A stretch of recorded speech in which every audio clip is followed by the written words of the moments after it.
again, friends. Welcome to another episode of Booked, a place to explore the realms of creativity.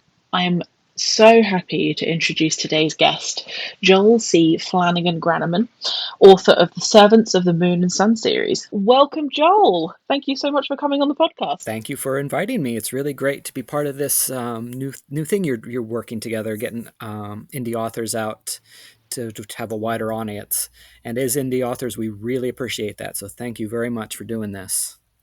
Oh, it's so my pleasure, and that is the sort of consensus that I've had or that I've received from people is that this is needed. Oh So I'm yeah, glad to be filling yeah, that it's so gap for very everybody. needed. Um, Yeah, I think there's a real lack of there's not even a lack of support. There's just a lack of consistency maybe from like bigger entities in supporting the individual artists. So I'm hoping that this will be a place that people can come Yeah. to get to know writers like yourself. What I just want to say is that I finished reading Talia, Heir to the Fairy Realm a few days ago, a few days before we started this recording. I loved it. I'm not a huge fantasy person, and I've been opening my eyes to books I never would have necessarily picked up if I'm being truthful, and I've been pleasantly surprised. The depth of detail that you put into these books is phenomenal. So Well, I just want to say that it was fantastic. So thank you for writing it. well, thank you very much for reading it. And that is not the first time somebody has told me that this is they normally don't read fantasy, but they really enjoyed my books. So that it's not Really? uncommon because my wife, she's not a big fantasy, she's a big sci-fi fan, but she really likes it. She Mm, really, and a couple other people have told me that, like my mom, for instance, she's this is not her mm, normal. She reads mysteries and she reads a lot of other stuff, but she said not just because I'm her mm. son, but because she really enjoyed the story. It was out of her comfort zone, but she enjoyed the story. So that's not at one point I had a pin tweet that's saying people who don't like fantasy really like these books. So maybe I should lean into that a little bit more. I'll definitely use a tagline. Use it as a Yes. tagline. It'll be good. But no, it was great. I really Thank you. enjoyed it. It was. I think one of the things that I liked about it was that my grandma, shout out to my grandma, who I managed to mention every single episode. The rest of my family are going to get jealous. Um, but she loves fairies and she used to collect the flower fairies plates. And there were elements within this book that were kind of true to like folklore and old stories of fairies and the representation that you sort of sprinkled throughout these characters. I found kind of warming. It made me really happy because I could see familiar things, even though it was like fantastical and obviously a fairy tale. Um, but yeah, I thought that you've clearly done a lot of research to get to Yeah. this point. Was it something that you had to spend a lot of time researching as the sort of fairy race? I don't know if that was is that if that's how you I don't. would refer to Yes, them. I A guess. I guess. race? I guess you would refer to them as a race. They're a group of people. I Mm-hmm. guess. Yeah, you would refer to them as a race. I. I don't. I did a lot of research, but a lot of things I just know and have just kind of absorbed as Mm-hmm. being a fan of fantasy and a fan of all these sort of stories throughout my entire life. Mm-hmm. So, I did a lot of research around Sleeping Beauty and around the stories that became Sleeping Beauty, because there's a whole bunch of Mm-hmm. stories that all have about the same ideas and have all kind of coalesced into this idea of Sleeping Beauty that became the Disney film. So I looked at a lot of Mm-hmm. that, and I looked at a lot of just general stuff about fairies and folklore and all these little things that I've pulled together, like the characters of Satania and Mm-hmm. Oberon. Those are obviously Midsummer Night's Dream. That's a big fairy trope, and just Mm-hmm. it's a lot of mishmash of stuff that you pick from here, and just pull all the cool things that I really still love as a reader and as an enjoyer of all, not just books but all media, and just pick the really stuff I really like. A lot of it's wish fulfillment in a way. um, Hmm. the fairies have very strong telekinesis ability, and just the idea of, Hmm. there's a cup over there, and they use it so casually. They'll use it to pick up cups. They'll use it to open Hmm. doors. They use it to just fling stuff around. Just and that's something, as a person, I would really want to just. My mouse is too far away. Can you just kind of pull it? Can I grab it and pull it to me? So it's that sort of Uh-huh. magic is the best wish fulfillment that you can use. And as a writer, you can put Mm. these things into your stories and just make yourself happy and do things that you think are cool and hope other people enjoy it. So, that's one of the things I really find enjoyable and really fulfilling. Well, you can tell that you enjoyed writing it because now I'm going to make this comparison. It might be a bit heavy-handed. Have you ever seen Fantasia? Yes. Okay, so there's the bit where I don't know the names of anything. My brain doesn't work like that. There's a bit where the hippos are like dancing around and they've got those skirts, Yeah, yes, I know what and you there's mean. something so dreamy and elegant about that. And that's how you present the fairies' magic Oh, within yes. this series. Yes. And it really reminded me. I kept thinking of those hippos. There were no hippos in this, but it was the same feeling. It was this elegance, and you do this really good job of sort of telling the reader what it is without like spoon feeding it to them. You're like, Mhm. yeah, this is just a thing that they're doing, and Yeah. I really enjoyed that about this particular story. I admit I've only read the first one. I will be reading the rest of them because I really enjoyed it. Um, Thank you. of course. I So yeah, go ahead. I really specifically pushed into the feeling of grace and the feeling of Mm, when I'm dealing with the queen, when I'm writing about the keeper, who's the high priest, essentially the high priestess of the goddess. mhm, I kind of they kind of float into the room, they glide into the room. So I'm kind of focusing on that a lot when I'm writing those fairy characters. And also when I'm writing Talia and the iridescent winged fairies, that mm, there's a lot more grace and precision with them.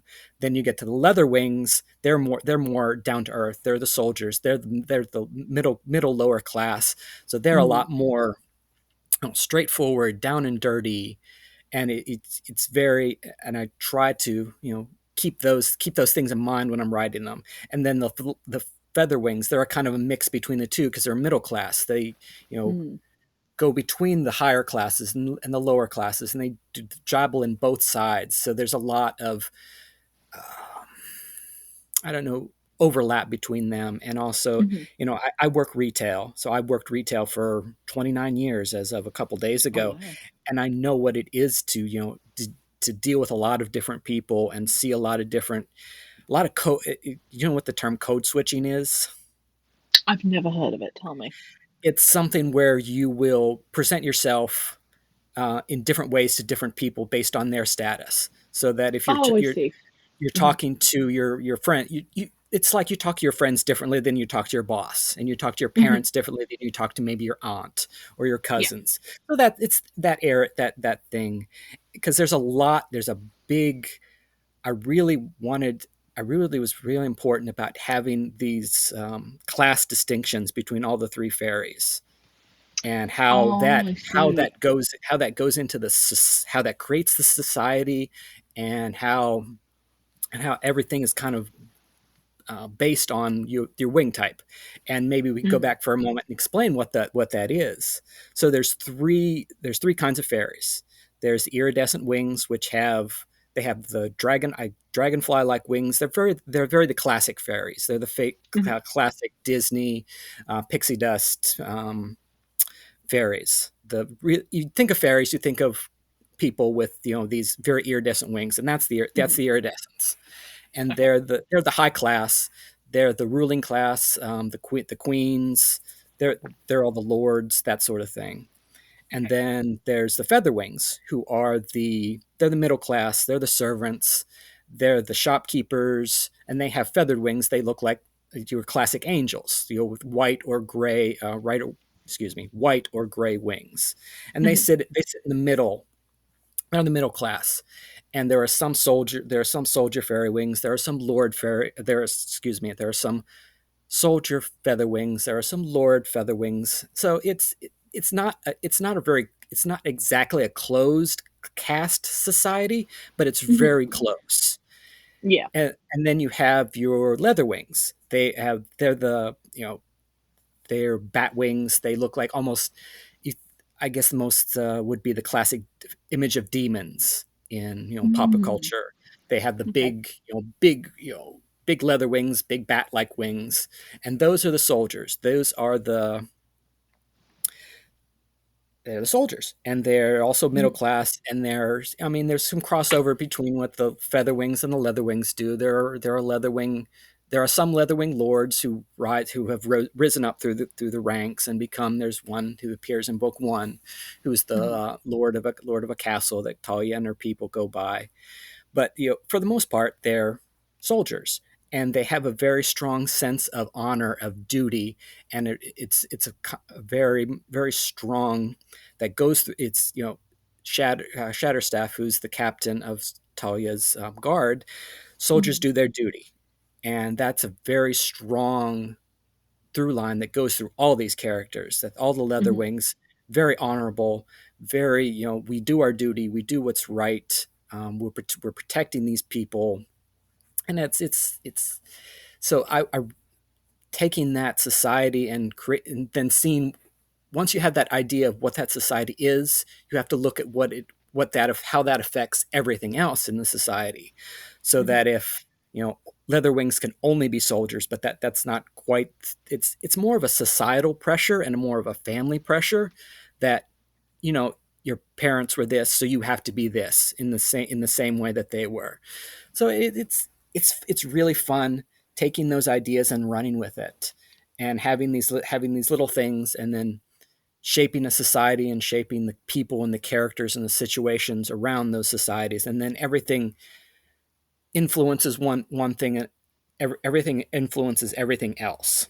Hmm. So once you have this kind of caste society, you have other things that crop up as you go along, and then of course there are the outliers who Hmm. are, leatherwings who don't want to be soldiers, or iridescents who don't want to be leadership in any way. So it's really fun, and it's a really great way to. I didn't set out to have this huge world building. It just kind of built as I went along. Yeah. I had this. You started with this idea, and then it just builds from there. Well, it's interesting that you say that, because I read a an article, or it was like an interview. I think it was a written interview with you, where you said that the characters take you on a journey. So how does that manifest for you? Is it like they you are that character and they take control of you, and then you start writing their story, or are they tapping you on the shoulder and they're like, "Hey, dude, this is what's happening." How does that work? I think it's a mix of both. Um, for example, Talia, I know who she is. I know who she is as a person, as a leader, as a woman, but she still surprises me at moments when she'll do certain things. But then again, those things are all very much in character, and it's a mix. It's really a mix of both. That I'll Mm, get into those characters' heads, and then I'll move forward with them. But then again, there'll be a moment when they'll, tap me on the shoulder and say, we're doing this," or "I used to mm, be this, so this affects what's happening next." mm, Or I'm what they call a pantser, or I like to call myself a discovery writer. mm, That it's the metaphor that you've got a flashlight, and you're shining your light through the story, and you're discovering things as you're writing them. And a lot of mm. things I'm discovering, things as I'm writing. And it's here's a good I think I have a good example for you. This is not part Okay. of the fairy stories. This is something else I was writing, because I needed a break, because the Rose book was her character was very important, and she had a lot of changes, things to do. So it was a very exhausting book for me to write. Okay. So I took time off and wrote this kind of contemporary romance that was, just for fun. I just wanted to write it. I had these ideas for these characters, so I started writing them. Mhm. And I was writing a gift giving scene with the main couple. They're a teenage couple, and his parents. And I knew what everybody was giving, what the parents were giving the children. but I had no idea what the couple was giving each other. Hmm. So I started writing the scene, and I wrote, the gift giving scene of the mother and the father to their child to the kids, and then I got to the where the couple were giving gifts to each other, and it just came out that they were giving each other rings. Hmm. And I didn't plan it. I didn't think about it. It just came out of how I was writing, and how I had developed these characters so far. And then once I had that idea of the rings, that they were giving rings to each other, it I did a little bit of mini world building, that this was an ancient tradition, that they would give rings to each other and they would wear them on their right hands, not the Okay. left hand, like normal wedding band, like a wedding band, because these weren't wedding bands, these are no engagement rings, these were commitment rings. It was just a symbol of themselves, of their commitment to each other, Okay. and that it just came out of how well I knew the characters, how well I knew the world, how well I knew their characters, and how their parents would react to it. Hmm. We used to watch a lot of DVD commentaries. That I that It's not just coming out of nowhere. So go with me for a second. Okay. Lots of I'm trusting you. lots of DVD commentaries where Oh. the writers or the directors would say, "Okay, I've got this idea for the scene, but when we get to set, we'll figure it out there. We'll figure out how to Mm. stage the set, how to do everything, how to work with the actors. We'll figure it out on set." And a lot of times, that's how I have an idea for a chapter, and I'll start it, and okay, as I write it, I'll figure it out, and I kind of know Gotcha. where I'm beginning. I kind of know where it wants to stop, or what the goal is. But the middle is very loose and very open for interpretation, open for improvisation, that may go one way or another way, and the characters would grab me and say, "Oh, I really want to talk about this," or "I really want to Mm. talk about this other thing." That so that's it's not maybe the most organized, but it's very fun. It's There's nothing like having this realization of that there are these two disparate ideas that you've created, maybe two different characters you've created, and there's a connection between them, and realizing that Mm. connection is it's one of those best feelings. It's a huge dopamine hit for me. I can remember all these major events that relate to the books, and where I was when I thought of that idea, and that Mm.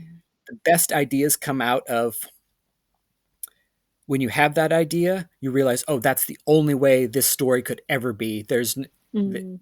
There's no other way that this could go. I really love moments where I don't know if you get this, where I'm stuck and I think I don't know where this is going to. I know where it needs to end, but the bit in between is a blank for me. Or I think, how are we going to get to this point? And you're, I don't know, washing dishes or in the shower or whatever, and you go, oh my goodness, I need to write this down immediately before I forget. Do you Oh, ever get those moments? exactly. Mm. I remember exactly where I was when I realized that Talia had to use a certain kind of magic to do the curse. Hmm. I was at work. I was walking up to the hazmat section, was because I had to get a bag to put some hazmat stuff away, and Hmm. had this lightning bolt of, oh, of course she's gonna use this type of magic to do the curse. And That's funny, isn't it? I remember I was walking across the parking lot at one point, and I realized that there were these two disparate ideas. One was a kind of minor thing that the character had, and one was a really big idea that kind of reshapes the whole idea of the fairy realm and how the fairy rings Mm. work. And I had this realization, of course these two things are related. It's amazing, isn't it? Yeah, I think when you, it's amazing. oh, sorry. Go ahead. I was going to say, I think when you're doing things that are completely unrelated, I'm sure there's some scientific, psychological thing. But when you're doing something unrelated to the thing creatively that you're working on, I think it just takes along in the back of your mind, and it's kind of working through it in your subconscious, and then all of a sudden the idea makes itself known, and you're like, That came out of nowhere. It didn't come out of nowhere. Your brain was doing all the work. Because you've been thinking about it the entire time, but you've just been Yeah. thinking about it in the back room of your head. Because Hmm. that's I I I recently okay, so I work for retail and I worked for a Hmm. very horrible boss about 5 6 years ago, Okay. and I really got burnt out. And I was working a customer facing part. I was a department manager, and I really got burnt out. So I took this job that was backroom focused. Hmm. That I wasn't focusing with much customers at all. I was working with a small group, so it was a lot better, and it allowed so much more bandwidth in my life Mm. that it was a much better work life balance. And that's when I got this idea for this book series, and Hmm. excuse me, and had the space in my life and in my head to actually follow through with writing these stories, writing these characters. So I know exactly what you mean when you say, and there are many times when because the work I do is really pretty simple. I'm Hmm. scanning stuff out and I'm deciding whether I'm going to throw it away, I'm going to mark it down, or I'm going to ship it back. That Hmm. frees my mind up to be thinking about these characters, thinking about these situations. And the lady I used to work with, she got used to me just stopping for a moment, running back into the office, writing something on a post-it note, sticking it in my pocket, or making a note on my phone, and then coming back to work. And she'll just kind of roll her eyes and look at me. Oh, okay, yeah, I know what Joel's. I know what he's thinking. He's not thinking about the job at the moment. He's thinking about the books. So it's yeah, it's that freeing your mind up to actually be able to think about these problems and to work through it. It's yeah. Everybody has their own way of doing things, and that's Mm. mine in a way.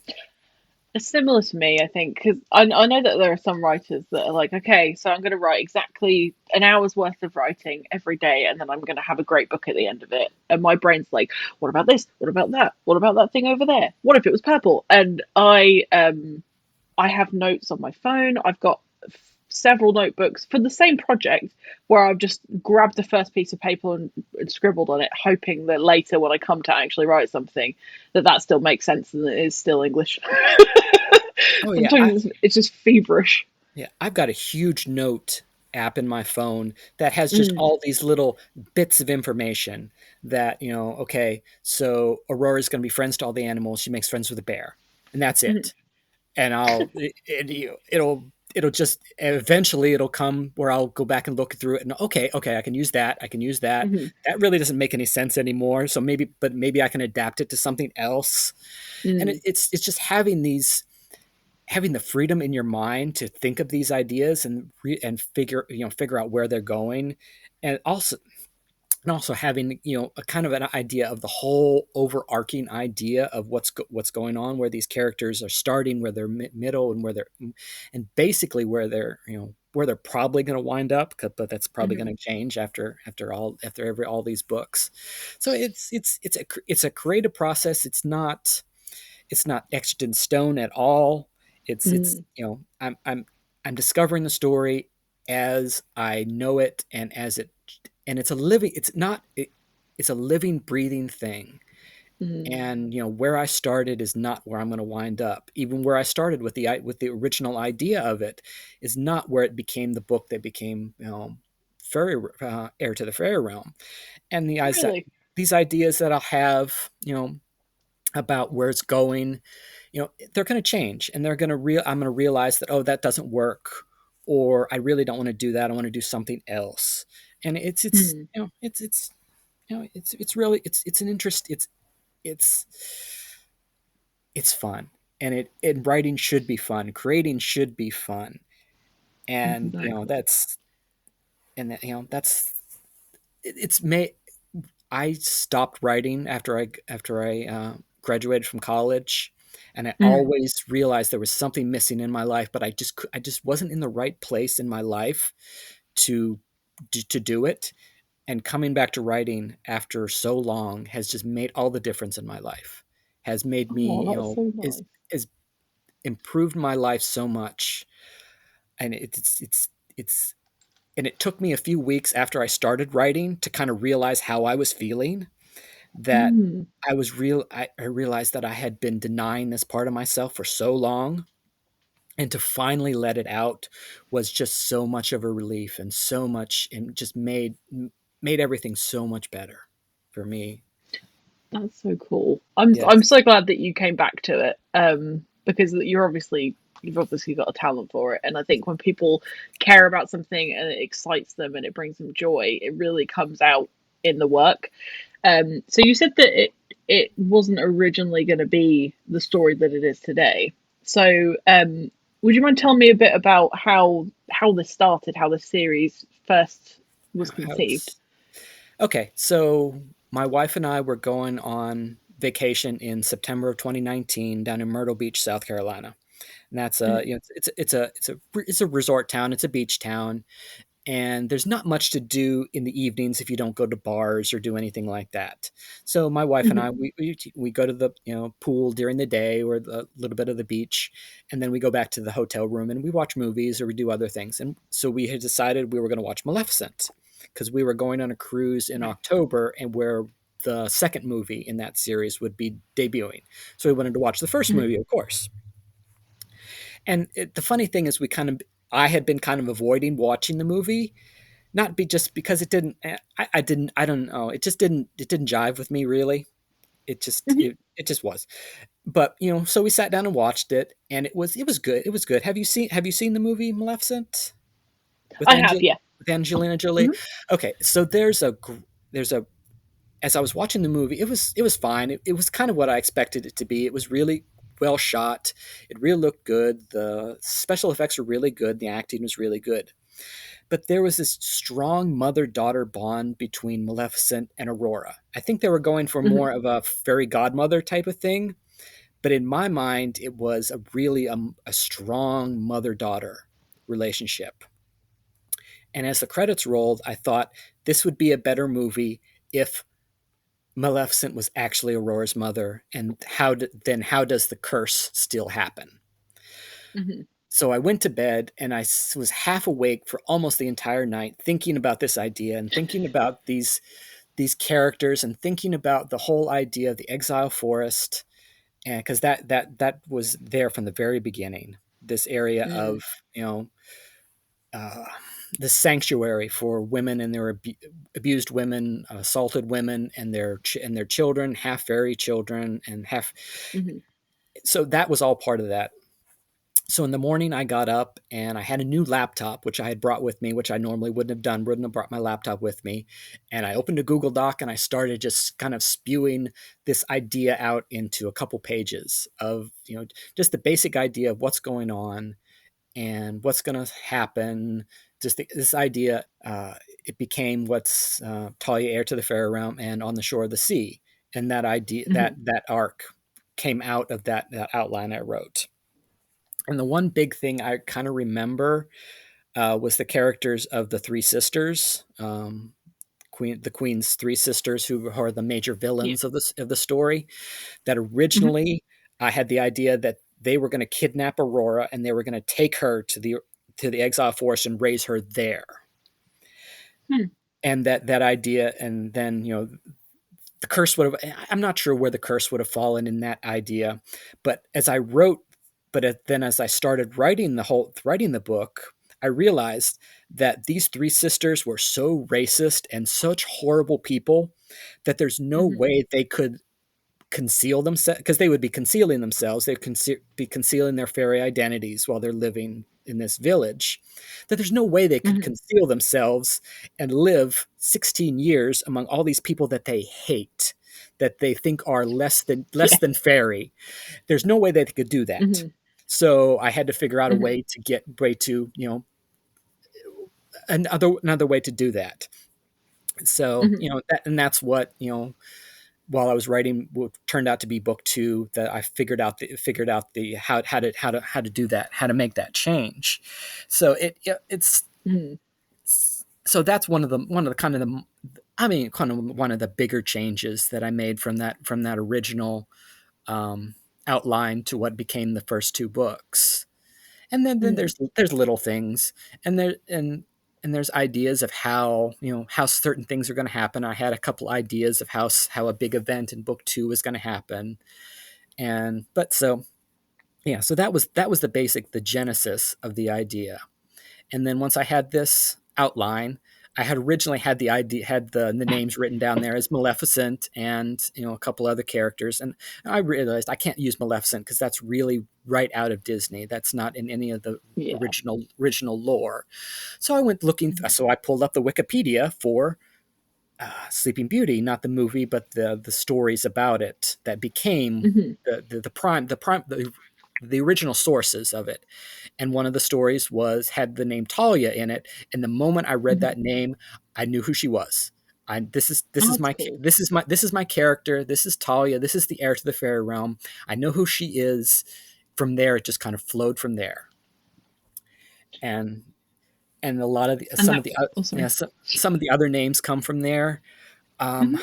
Bastille actually comes from there. It's actually one of the writers has a name similar to that, and it was supposed to be that name.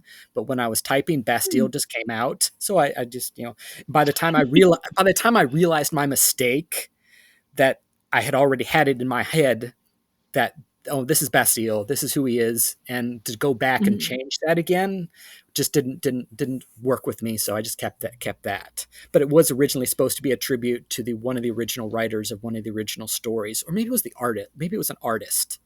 I'm not A sure. contributor. Yeah. Yeah. So that was from because I did a little bit of research on my own just to sort of get in your head a little bit. So was this the Sun, Moon, and Talia? Yes, Was it that's it. originally an Italian fairy tale?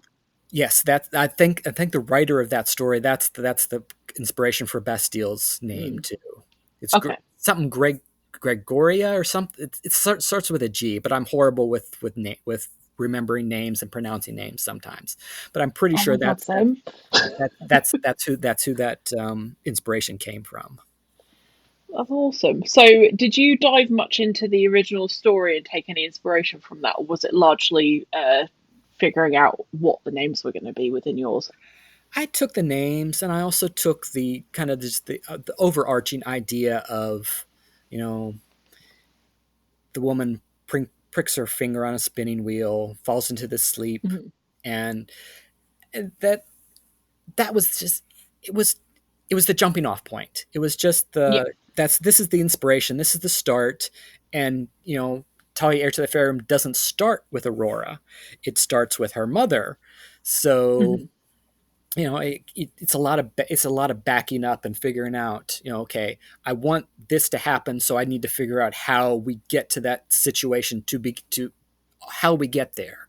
I know Hmm. the curse still happens, so I need to figure out how we get from Talia and Bastille having an affair, she getting pregnant, Hmm. how then we get to the curse. And that's the journey. That's the real figuring out how it works. And then, all these things, they sort of fall into place. And then when I'll get stuck, I'll go back to these original stories and comb through them a little bit and see, okay, that sparks something, that doesn't. It's my process is very it's very slapdash. I kind of throw things together, and I have these ideas. I'm a pantser, so I'm a discovery writer. So I just, this character will come up in my head. Oh, I'm going to use that character, and my wife hates it sometimes. She just, dear, you have too many characters. We need to figure this out. And it was I also mean, and it was also a you problem have a lot for of me characters. too. I had to keep all these people straight. I had when I was writing the first 2 books, I had this cheat sheet of all the 9 soldiers and their ladies and their Hmm. special powers. And I would come across a scene, and I was like, okay, who can I use in this? I need to give Helm something to do, so they're going to be Hmm. featured in this, or we'll throw Willow and somebody else together. So it was a lot of I okay, I've been focusing on Talia and the three ladies at the moment, so I need to focus on some of the other Hmm. ones for a chapter or a half chapter, and give trying just the idea of trying to give everybody something to do, something to be original about, having an original power, Hmm. having a specialty. So it's It's fun, but it's also confusing, but it's also fun. It's mostly fun. I think Yes. you have such a huge cast of characters. In I imagine throughout the whole series, but in the first book, which is the one that I've read recently, um, do you said you had a cheat sheet? So did you just have like the names of people and what they did? Did you have to have a list of what their powers were or how they used them? Did you have like a tick list of okay, they've already done that, so I can't do that again? How No, do you manage all these people? I didn't have a tick list of things they've done. I had a list of their names and and a basic if they had a specialty or a special power or a special, I had that written Hmm. down beside them. And I pair you, as you know, I pair them up. So it's Talia and Shatter together. So that, and it's Hmm. part of the plot that every soldier gets paired with a lady, and there's a very it becomes a very sisterly bond between them, that one protects the other. The soldier Hmm. protects the lady, then it points it becomes the lady's protecting the soldier, and the lady's helping the soldier, and they're both trying to, because they both have very different, most of them have very different worldviews and very different experiences. So a lot of it is throwing a veteran in with a new person. Some of these women are very, they're very naive, and they're very, this is their first time on the road, the first time they're leaving the fairy capital. And a lot of these soldiers have, they're veterans and they fought in the wars, and they have a lot to teach the ladies. And you can get some great interpersonal reaction, interpersonal scenes when you have that, somebody teaching somebody something. And then, but again, you always have this idea that the teacher is learning from the student also. So Hmm. it's, it's very, my soldier taught me this, but I helped her figure this out. And it's a very give and take situation where I figure out, okay, I need to have a fight. I need to have a sparring scene. But what's going to happen? What are they going to learn? Is she going to Hmm. win or is she going to lose? And what's the result of that? So it's, yeah, it is confusing, but I do have a cheat sheet, and I kind of, at some points I just kind of let the characters run.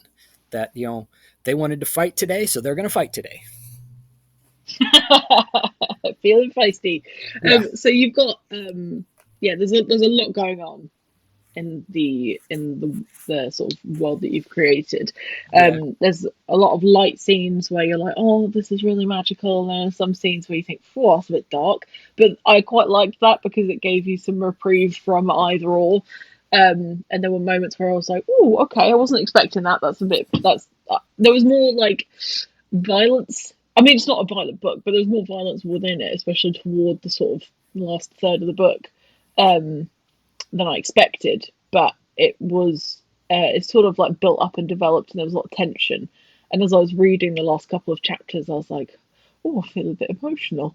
And you kind of like rooting for people, and I'm trying not to give anything away, but you're like kind of reading it really, really hoping that people succeed, and you're like, oh no, are they going to succeed? And you don't know, so it's great. yeah. You mentioned before we started recording that it was actually book one and book two were going to be one long book. Yes. Um, why did you decide to split them in two and sort of split them at that point? Well, it would be a huge book and hugely expensive to print and Hmm. to put out. And Hmm. realizing that, that's a lot of story to cram, to expect somebody to read, and that Yeah. you really need that break. And so that was one of the first things my wife, after she read through the whole thing, Hmm. bless her heart, excuse me, read through the whole thing and said, okay, this can't be one book together. It has to be two books, or at least two books. And that, Okay. so I thought about it for a while and figured out I had a perfect place where I could, where I could split it, because there is a little bit warning here. Book one does end in a cliffhanger, so It does. you really want to want to have book two ready for you, to read that, because it's a bit of a cliff. It's almost a literal cliffhanger. Not, I It mean, really is. yeah, it's very much it's very much a cliffhanger. So we decided that. So then we decided where to split it, and then we focused on editing book one, getting it Hmm. together, and then once we got that one together, we moved on to book two. Hmm. And also, as I was writing, I was figuring out I was figuring out the world as I was going. For example, that Talia is referred to as princess a couple times earlier in the book by some of the fairies Yeah. and some of the humans. But then I realized, okay, I don't want to do that. She's going to be referred to as the heir, or Talia or lady, and by the fairies, and only Hmm. Bastille or the humans will call her princess because that's more of Hmm. their society. So that Hmm. that was one of the things I went back and changed. That went back Okay. to the story and altered the story. Change conversations around. It wasn't a big change. And Mm. also the character of Titania, she really got more developed as I wrote through book two, and she became a bigger character. She becomes a bigger character in book two and also in book three. And then I went back and added some more scenes with her in book one, because there's a scene between Titania and Eleanor's mother that Hmm. wasn't originally in there. That was a I realized that there's something that Titania and her and Eleanor's mother need to say to each other, that they're friends. So of course Titania would be in this situation then, Hmm. and and that's part of my process, is going back and realizing, okay, I need to go back and lay a little bit more groundwork for this character in previous chapters, so they can so this chapter so that the situation at the end makes more sense, because it just come Yeah. out of nowhere. Oh, that makes so much sense. And so you mentioned that your wife is JJ, isn't it? Yes. So she edits the books, and you guys work together to get them to a point where they're ready for people to read. How Yes. is it working together? And has that strengthened your relationship? I don't know if that's too personal, but I imagine working together on a creative project is both stressful and really, really fun at the same time, right? It is a little stressful, but she makes me a better writer. Oh. She has a different. Oh, she has. I mean, we all have different worldviews. She has different Mhm. ideas, so we putting them to. There are some things that she'll bring up that okay, I think you really need to change this, or I don't understand this. Can you give me more information on the page? Because I know Mhm. it, but it's not coming out on the page. So I need to Yeah. put a little bit more information on the page, that makes it make more sense. Mhm. So, and the way we edit is probably not the way professional editors do. She'll go through a chapter, make the changes, and Mhm. then send it back to me and say, okay, here's the changes I've made. Here's questions I have. Go through it, and you approve those changes. Don't approve those changes. Fix this thing I'm asking you to do, and then send it back to me. And it will go through. We just did a short story for an anthology. We went through 25 different versions of the file Wow. of a less than 8,000 word story. There were 25, and not all the different versions were huge changes. A lot of them were toward the end. They become just a little changing a word, moving the structure of a Yeah, sentence, tweaks. tweaks, moving a Mhm. structure of a sentence around. Or she went through the last couple edits. We're taking a lot of seds out and changing those to something else for the dialogue Mm. tags. And so that and it takes a while for us to go through. Going through Mother of Exiles took quite a while, because we had some interruptions in there. We had some things going on. She got a job for a little bit, so, and we Mhm.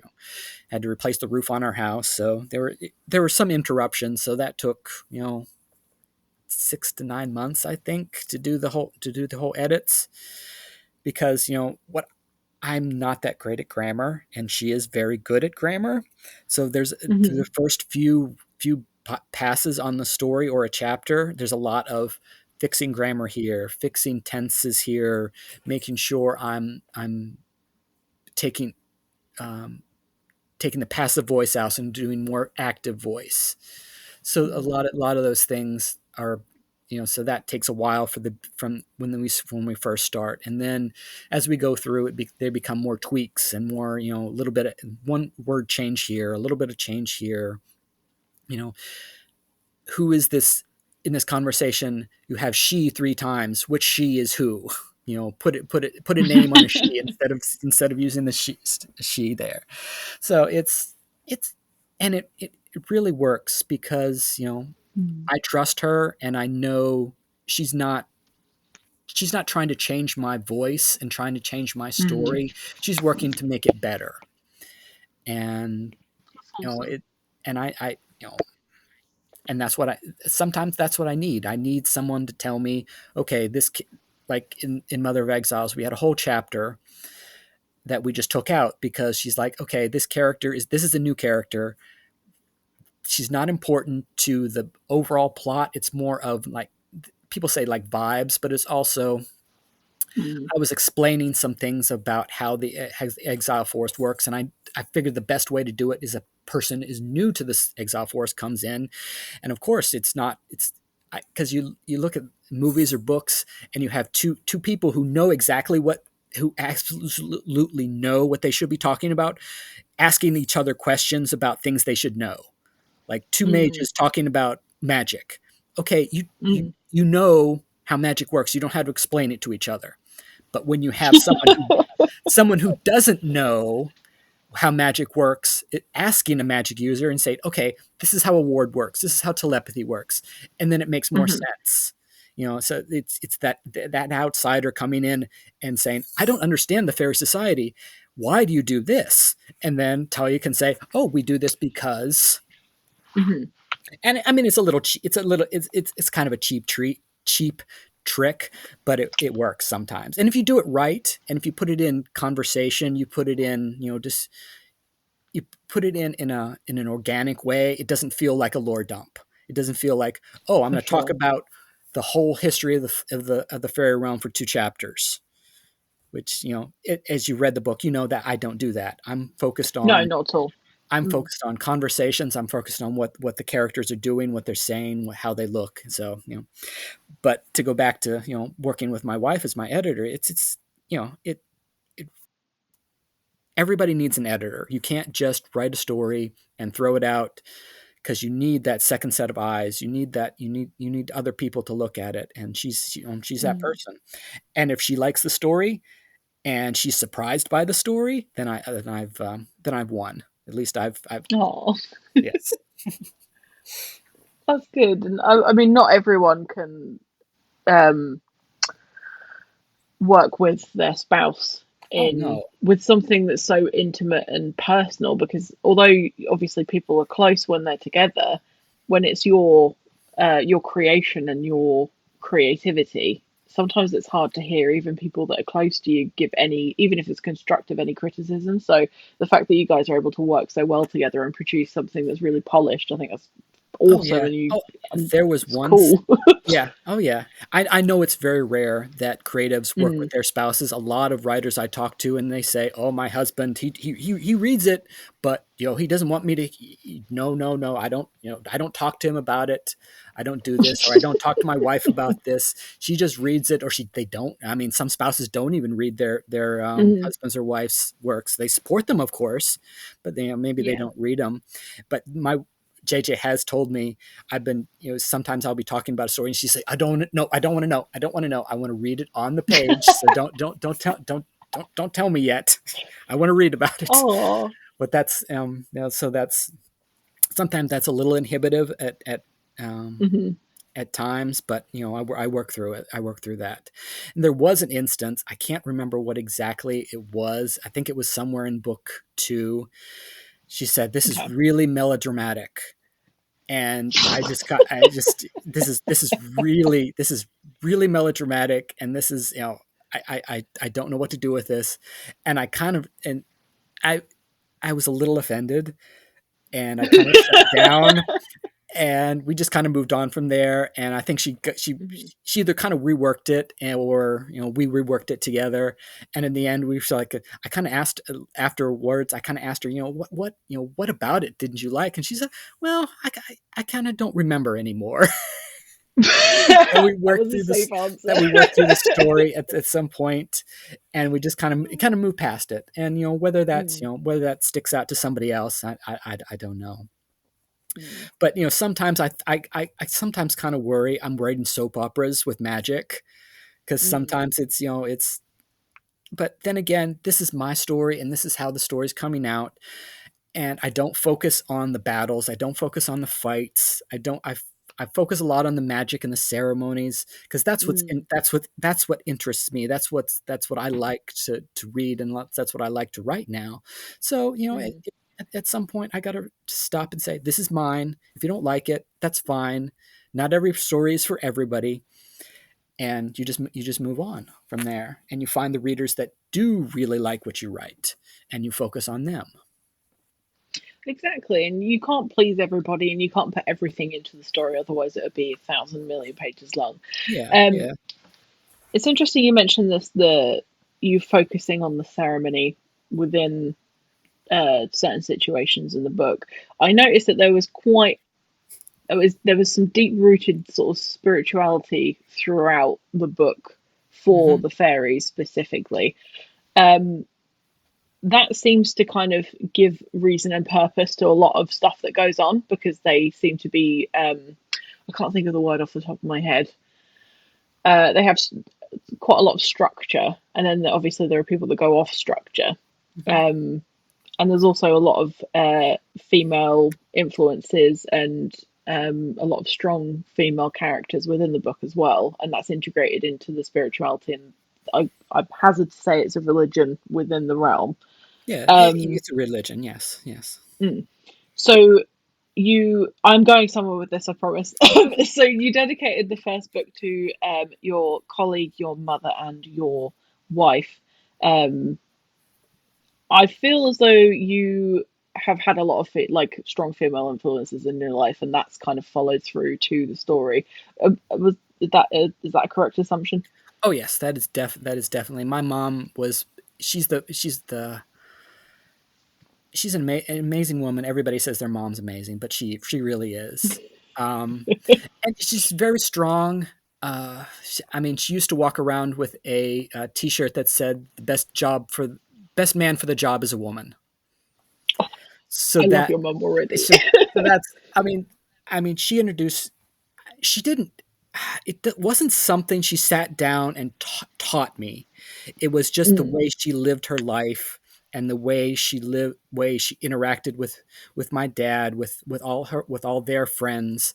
Just mm, they, she taught me by example, and mm, it wasn't a I'm going to sit down and I'm going to teach you feminism, and I'm going to teach you how a strong woman should be. She lived it. She did it. And mm. I remember one conversation she was having with my dad, and she would say to someone she worked with, "Okay, who is she? Who is my wife? Does your wife have a name? Can you tell me your wife's name?" And those things stick with. She wasn't talking to him about that. She was just referring Mm, to her coworkers. But mm. those things stick with you. And Yeah, of course. when you have someone who lives their truth, and people are complex. They don't live by everything they say, but they don't say Mm, everything that they live by. It's complex, and that complexity is what makes life interesting. And I'm a guy, and I've been in the humanities. I was a writing major in college. I work mhm, retail. I'm a lot of times I'm the only guy in the room sometimes. mhm, And I don't want to say that I don't want to say that I'm welcome in women's spaces, because that's become a very politicized word to say. But mhm. I work with more women than I do men. And I feel more Yeah. comfortable about women than men. I have more comfort with women leaders than I have some would not. That's a generalization, but It's your experience. It's okay to it's have my experiences experience, and share them. and I have no problem with a woman telling me what to do, as Mhm, as I have. several women assistant managers. My team lead, Mhm. who is my immediate supervisor, she's a woman. So Mhm. and I work with all women in my immediate team, and Mhm. it's, I mean, that's just what it is. That's my lived experience, Mhm. and that goes into my writing. Yeah, of And course. but I started out, the idea of the fairies was they were a matriarchal society, and that they are Mhm. in conflict with the human realm, which is a patriarchal society. So Mhm. that initial conflict is, what drives the whole story. Drives the Yeah. relationship between, Talia and Bastille. There's a lot of conversations between the two of them that, she realizes you weren't raised this way, but you're willing to learn. That, Mhm. your society is is very male centric. My society is very woman centric, and we're trying to figure out a way to work together. And Yeah. that's very important, not in just in fiction, but in real life too. You got to work with the people that are around you. You can't just Mhm. be, yeah, you could go, but so that whole idea of the matriarchal society is what drives the fairies and what drives their Yeah. religion. And I remember reading this book. I don't remember who it is now, but they were, characters talking about their various gods, and one of the Mhm. male guys was like, "I don't understand the whole idea of a female goddess. I don't understand Mhm. that at all. How can you have a woman god?" And the women were like, "I don't understand how you have a male god." And it's just Mhm. that, that division that, that sticks with me, and it's kind of the fairy religion is very about, it's consent, but it's also about empathy. It's about, Mhm.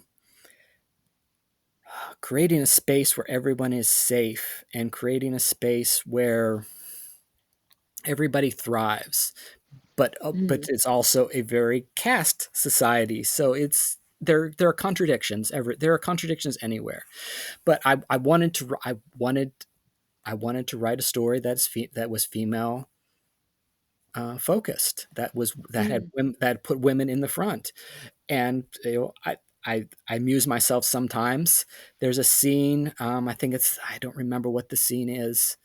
I think it's the scene where Talia is being essentially, pulled before her mother, and saying, after the things that happened with Bastille, Mhm. and the all the three sisters are there, and they're very smug, and they're very, very glad to see Talia taking down a couple pegs, and their Mhm. husbands and sons are behind them, and I never name them.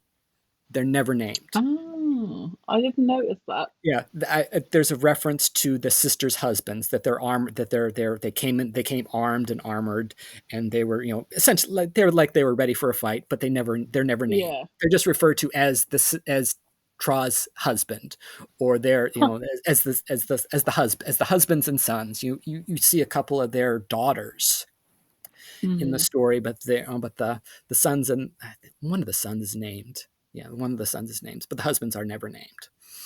So, Mhm. that's just it's just one of the things that amuses me. And I don't know, you didn't pick up on it. I don't know if any other readers pick up on it, because there's this whole idea I'm a of, speed reader though, so don't be yeah. offended by No, that.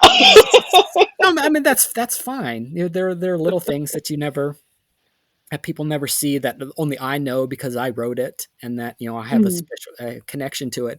Because you think about, previous, you know media through the ages, that, the wife is there, but she's never named. She doesn't have anything to say.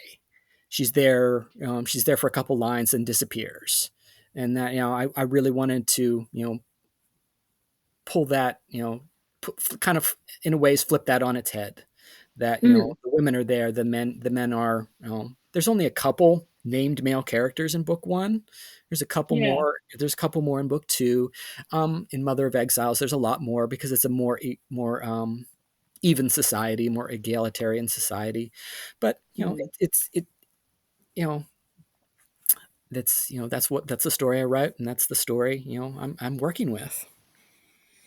Well, even if I didn't pick up on, well, even though I definitely didn't pick up on it initially, you're definitely setting a tone, aren't you? It's not like Yes, sometimes yes. things are on the nose, sometimes they're in the background, and it probably influenced the way that I read the rest of the book without me even realizing. Because if you don't add these things in there, you're not sort of bolstering the point you're trying to make.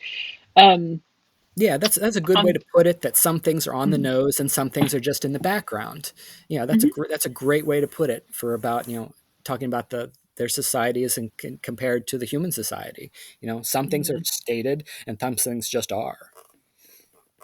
And that's how you create a good story, isn't it? It's not, you shouldn't necessarily. I'm not telling anyone how to write, because you should write however you want to write. That's your story. But I enjoy books much more that give you subtleties and introduce you to things without saying, by the way, this is what this thing is, and then carrying on, because it takes me out of it. Yeah, Whereas sometimes if I'm reading like fantasy, sometimes I need somebody to hold my hand and go, hey, I'm just letting you know that this is what this word means, yeah, because I get confused very easily. So yeah. it's a fine line to tread.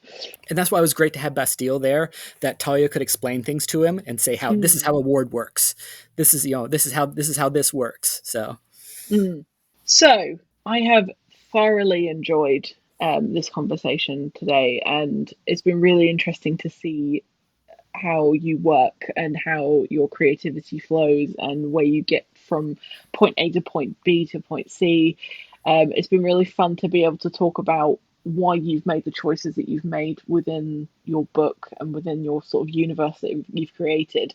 For the listeners that aren't familiar with your work, what is the order that they should be reading the books in? the published order is good, starting with Talia, Heir to the Fairy Realm is book one. Hmm. Talia on the Shore of the Sea is book two. Those two books were written together so they can be read together. The next book is Okay. book three. That's Fairy Court in Exile. And that takes up the story of because at the end of book two, a lot of the characters go off in different directions. And Fairy Court in Mm, Exile follows the fairies and their story and the beginning of a major plot point. And okay. then the book four, which was released on November 15th of 2024, is called Mother Hmm. of Exiles, and that picks up another group of characters, who another separate group. This starts the Aurora or Exile Forest arc of the story, Hmm. and you'll get a lot more if you read them in that order. But you can also start with book four and read that one, because it's a very self-contained story. It starts with these characters, and I mean, if you know their backstory, there's a more depth to it. But you can definitely follow the story forward from there. So you can start with, of course, with one and go through, or you can start with book Hmm. four and read that, and then you can go back if you're more interested in the Eleonite, in the the half fairies, Hmm. what are called in my world.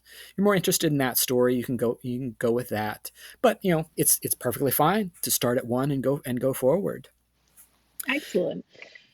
And And I believe that you're working on book five as well. five, yes, it is written. It is waiting editing, and Great. we had hoped to get the audiobook of book four out, Mother of Exiles, out with the physical and ebook copy, but events conspired against us. So my wife is going to be starting recording that audiobook soon. So hopefully it takes a while to record and edit and mix. So Mhm. it'll take a while. I really don't want to give a timeline for that, because That's fine, no problem. but an audiobook is planned, and we have audiobooks for the first three books out. So if you're more interested in audio, those are available, and they are read, recorded, Excellent. and edited by my wife also. So we're as indie as they get. We do everything but the covers. That's phenomenal, Yes. honestly. And your wife sounds like an absolute powerhouse as well. She is. She is. She does everything. She maintains the website, maintains the mailing list. She's amazing.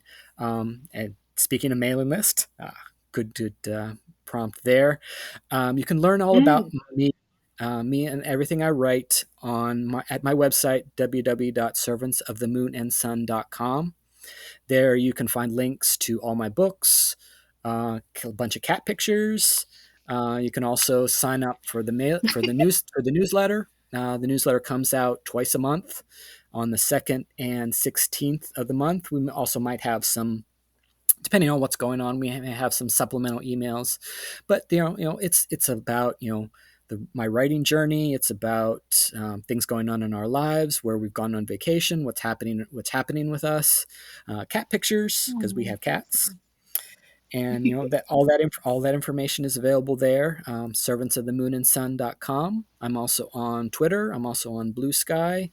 Mhm. Servants and on Twitter, and Servant and on Blue Sky. But I believe on Blue Sky you can also look up my name, Joel Flanagan-Grannemann, and you'll find me. Excellent.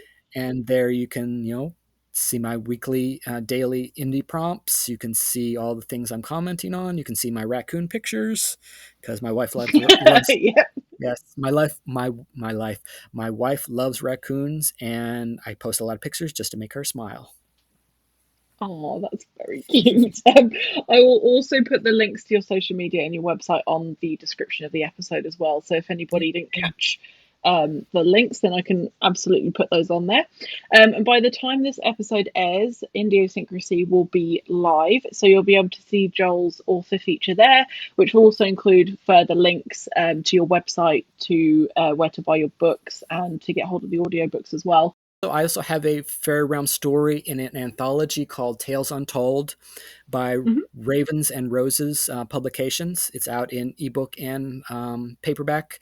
It's a story of the fairy realm, but it takes place in a time before the events of Talia. It Okay. focuses on it. Well, it doesn't focus on her, on the exile queen, which you have met in the books a little bit. You have referenced. You Mhm. haven't met her.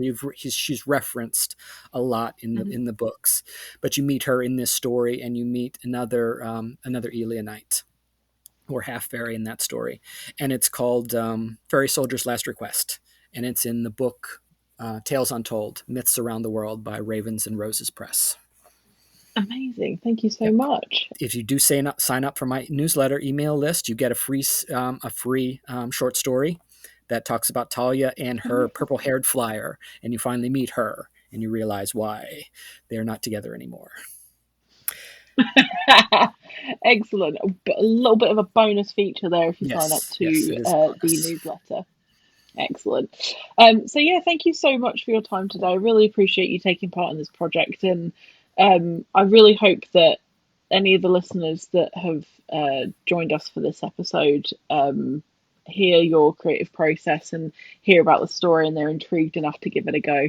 As I said at the beginning, even if you're not normally a fantasy reader, this is a fantastic place to go. A really fun sort of universe to explore, and yeah, really, really enjoyable. So thank you so much for today. Yes, if you're afraid of fantasy because you think it's full of description and lore dumping, that's not me. I'm very focused on Exactly. conversations, but thank you very much for doing this, for bringing me on your podcast, Of for course. creating this website that I'm going to be on, and all indie writers need this. I lost my word there for a second. I can't think of the right word. Oh, Need this that's okay. need this thing that you're creating in their lives, because we live very, if you don't have a traditional publisher behind you pushing you and getting you, well, very traditional publishers don't have marketing money anymore, but if you don't have people to do some marketing for you, it's very Mm. difficult and it's very stressful. And thank you very much for doing this. It's a goddess send. Oh, thank you. Well, it's honestly a pleasure, and I'm doing it because I believe in you guys. So there you go. Yes. But yeah, so thank you so much for all the listeners for joining us today. All the three people, probably from either my family or yours, that have listened to this. And yeah, I'm sure we will cross paths again another time. Definitely.